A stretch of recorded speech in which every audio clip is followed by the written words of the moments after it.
都说面试全靠编，但是我被好几家公司给识破了，不知道这家能不能浑水摸鱼成功呢？都说纯牛马不好招，这几天一个没忽悠成，不知道这个能不能忽悠成呢？100万平米以上的项目，我都参与过好几个了，基本上都是重要管理岗。100万平米多大我都没概念，其实我就是个线上打杂的，这家伙应该看不出来吧？那太好了啊！来我们公司啊，我直接给你安排现场负责人，基本工资3500，综合收入1万加。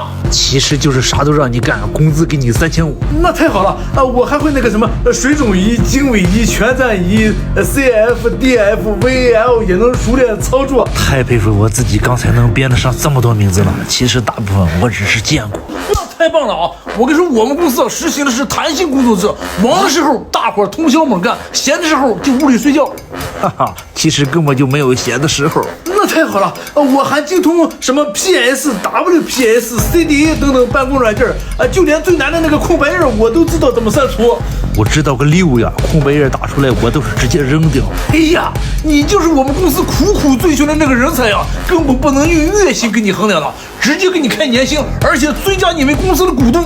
哼，其实就是1年不发工资，完了先让你交风险抵押金。啥也不说，领导，咱们上见。